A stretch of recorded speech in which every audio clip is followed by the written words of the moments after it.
Okay, the practice. Kelly flips a coin 20 times. The results are shown in the table. H represents heads and T represents tails. So let's look. The theoretical probability that the coin will land heads up, we know is 50%, which is equivalent to 1/2. Based on the data, the experimental probability that the coin will land heads up is, if I count my heads, it's 1, 2, 3, 4, 5, 6, 7, 8, 9, 10, 11. 11 out of 20 flips. The experimental probability is more than the theoretical probability. The table shows the result of spinning a wheel 80 times. What is the relative frequency of spinning the number 3? So if I look here, they spun the number 3 18 times. So it would be 18 out of 80, and that is 22.5%. Number 8, Liz flips a coin 50 times. The coins land heads up 20 and tails 30. Complete the statement. The theoretical probability of the coin landing heads up is 50%. That's what it should be, or 1/2.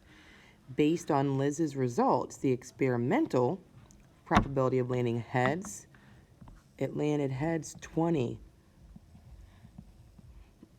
out of 50, which is equivalent to 40%.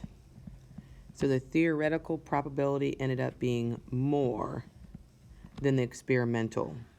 The theoretical was 50% of the time it should land up, but it only landed heads up 40% of the time.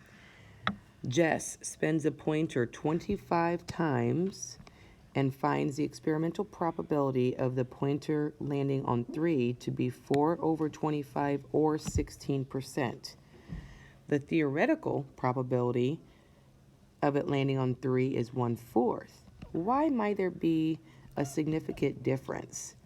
Well, the theoretical, we know, is 25%. The experimental of what she got was 16%. So it said, why might there be a difference? Well, there was only 25 spins. Remember how he talked about that the more spins or the more flips that you do, the closer to your theoretical probability you will be. That might be the biggest reason why she was not very close to it. Number 10, the table shows the results of a survey of 100 people randomly selected at an airport. Find the experimental probability that a person is going to go to City E. City E is 8, so it would be 8 out of 100, which means the experimental probability of people landing at City E is an 8% probability. The theoretical probability of selecting a consonant at random is 21 out of 26. A consonant is all the letters in the alphabet without the vowels. Wayne opens a book and he randomly selects a letter on the page and records it. He repeats it 200 times. He finds the probability of a consonant to be 60%. So normally, 21 out of 26, if I was to divide that, you would figure out that it's 80% chance of getting a consonant, and he only got a 60% chance. So how does a theoretical probability, here's what it should be theoretically, differ from the experimental? Here was his experimental. The way that it differs is that the theoretical is greater. Why? Well, it just depends the type of book that he's reading. Another thing that could impact is that there's more vowels on a page.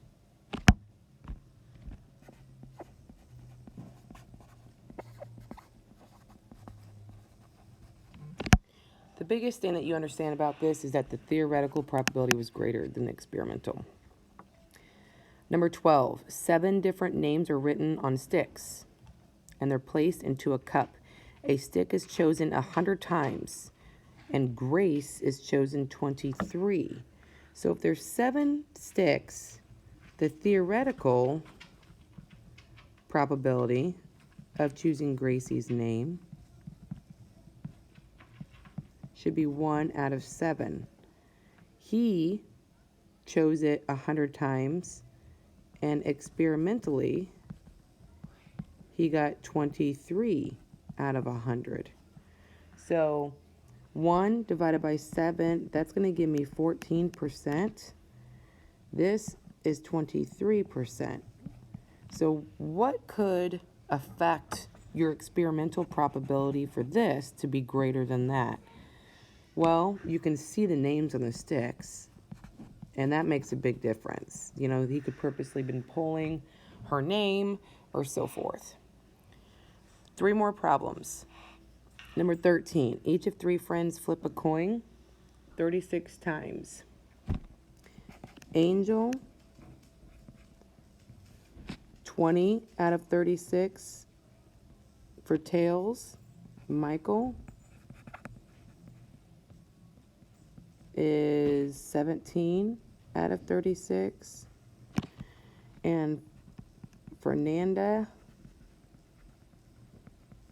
is 23 out of 36. That is the relative frequency. Just writing down the information and putting your percentages, that's the data. So this is 55% if I divide them. 17 out of 36 is 47%. And 23 out of 36 is 63%. Which friend has a relative frequency that is closest to the theoretical probability? Well, if they're flipping it 36 times, it means it should be closest to 50%, which would be 18 times. As you can tell here, Michael is closest.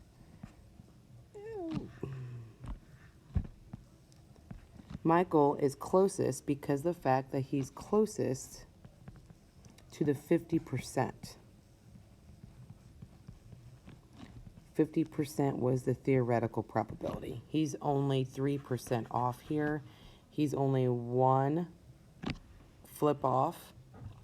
Angel is 5% off, and Fernanda is quite a bit off.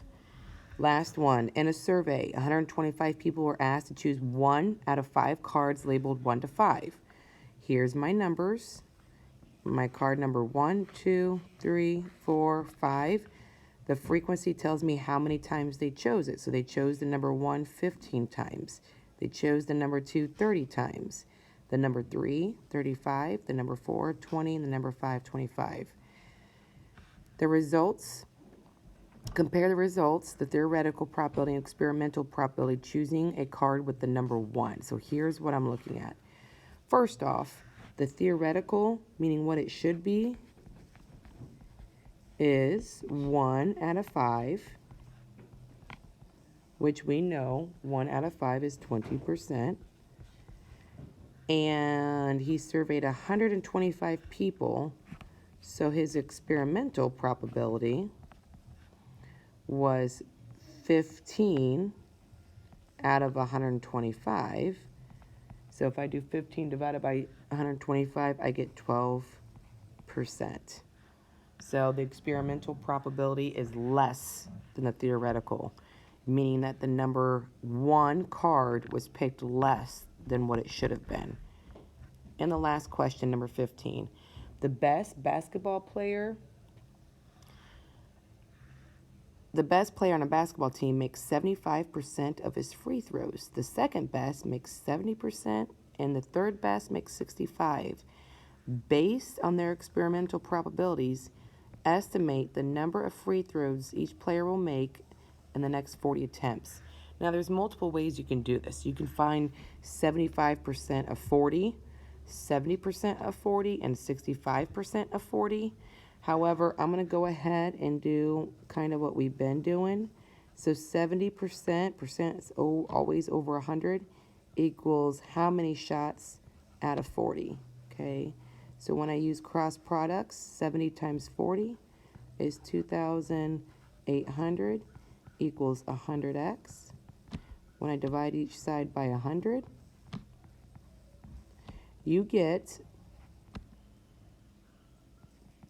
28 is x. And that was, oh, I did the 70% one first. So that was the second best player. The 70% would make 28 out of 40. Let me go back and do the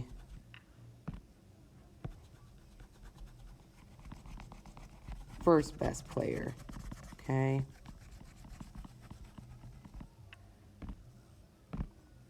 Sorry about that. So the first best player on the basketball team makes 75%.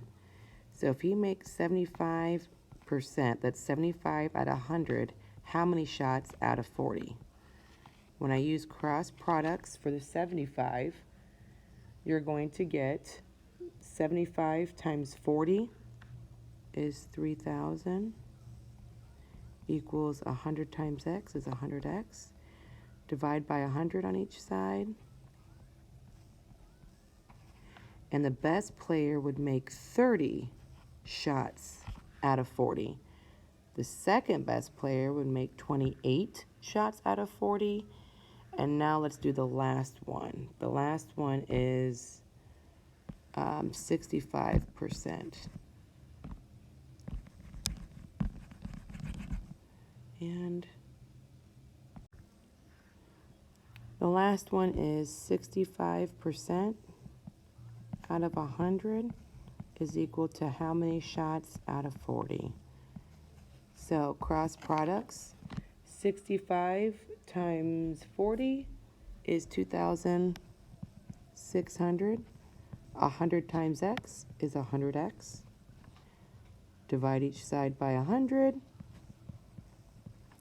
And you get that 26 equals x.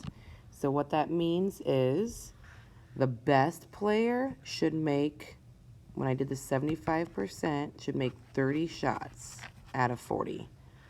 The second best player, which is 70%, should make 28 shots out of 40. And the third best player should make 26 shots out of 40.